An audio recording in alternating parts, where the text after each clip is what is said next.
Hello everyone.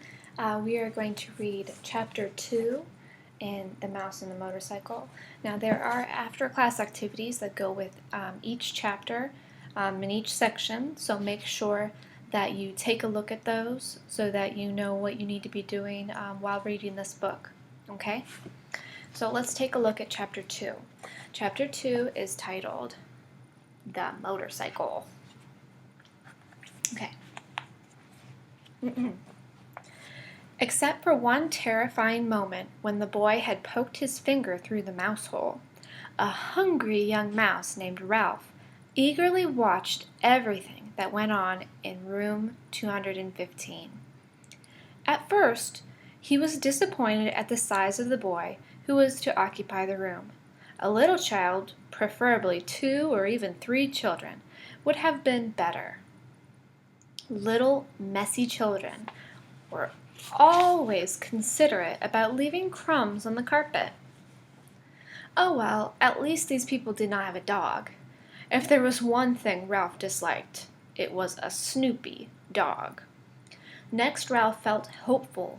Medium-sized boys could almost always be counted on to leave a sticky candy bar wrapper on the floor, or a bag of peanuts on the bedside table, where Ralph could reach them by climbing up the telephone cord.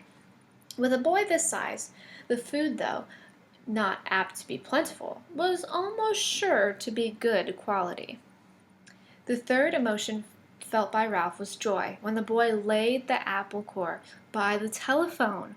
This was followed by despair when the mother dropped the core into the metal wastebasket. Ralph knew that anything at the bottom of a metal wastebasket was lost to a mouse forever. A mouse lived not by crumbs alone, and so Ralph experienced still another emotion. This time, food was not the cause of it.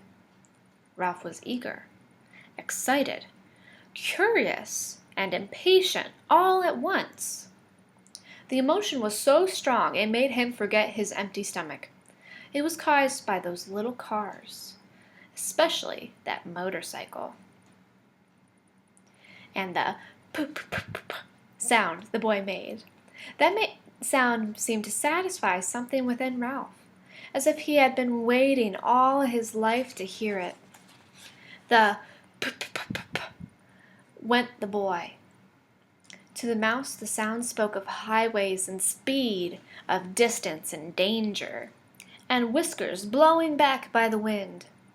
The instant the family left the room to go to dinner, Ralph scurried out of the mouse hole and across the threadbare carpet to the telephone cord, which came out of a hole in the floor beside the bedside table. "Ralph!"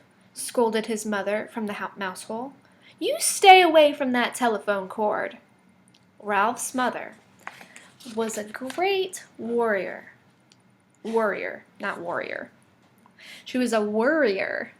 A worrier. Man. She worried because their hotel was old and run down, and because so many rooms were often empty with no careless guests to leave crumbs behind for mice. She worried about the rumor that their hotel was to be torn down when the new highway came through. She worried about her children finding aspirin tablets. Ralph's father had tried to carry an aspirin tablet in his cheek pouch. The aspirin had dissolved with unexpected suddenness, and Ralph's father had been poisoned. Since then, no member of the family would think of touching an aspirin tablet. But this did not prevent Ralph's mother from worrying. Most of all, Ralph's mother worried about Ralph.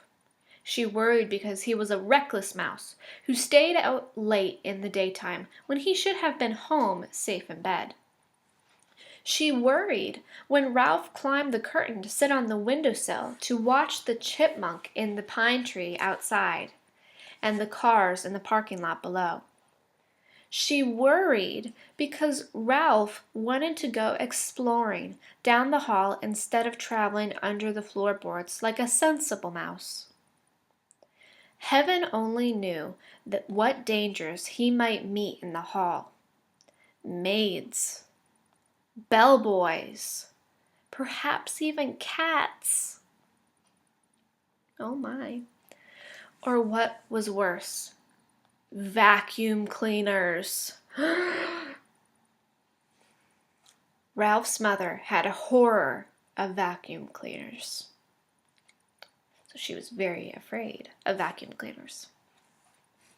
Ralph, who was used to his mother's worries, got a good running start and was already halfway up the telephone cord. "Remember your Uncle Victor," his mother called after him. Ralph seemed to not hear. He climbed the cord up to the telephone, jumped down, and ran around to the row of cars. There it was on the end, the motorcycle. Ralph stared at it and then walked over and kicked the tire. Close up, the motorcycle looked even better than he expected. It was new and shiny and had a good set of tires.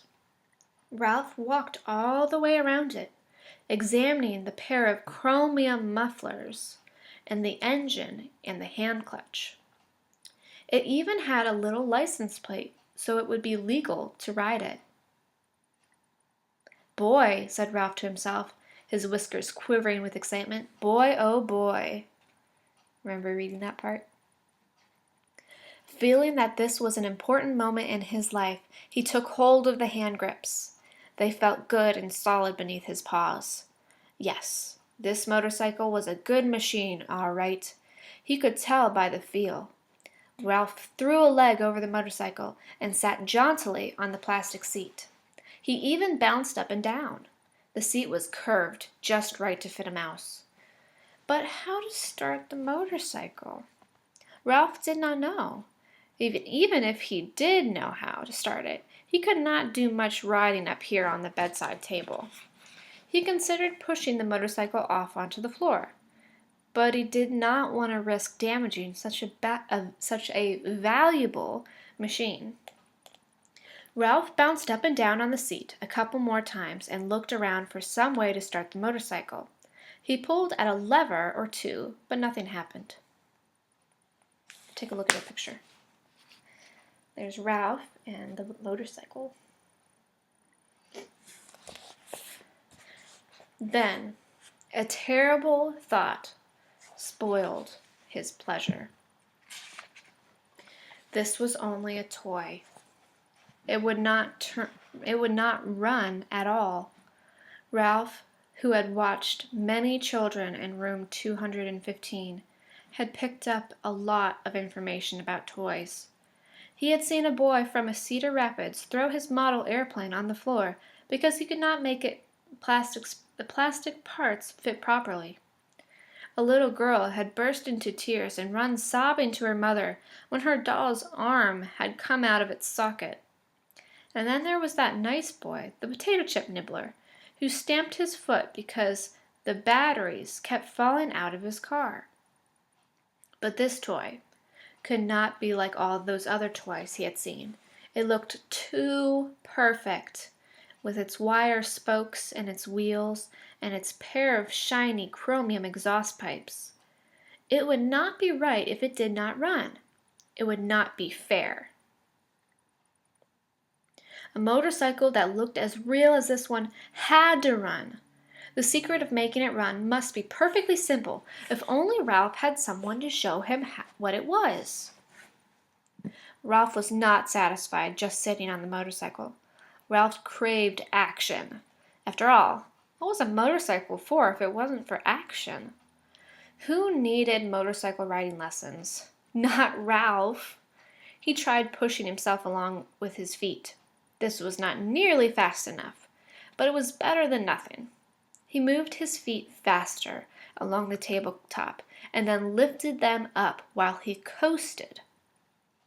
Feeling braver, he bent low over the handlebars and worked his feet still faster toward the edge of the bedside table.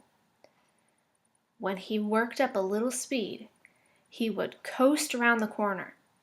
He scrambled his feet on the tabletop to gain momentum, In a split second, he would steer to the left.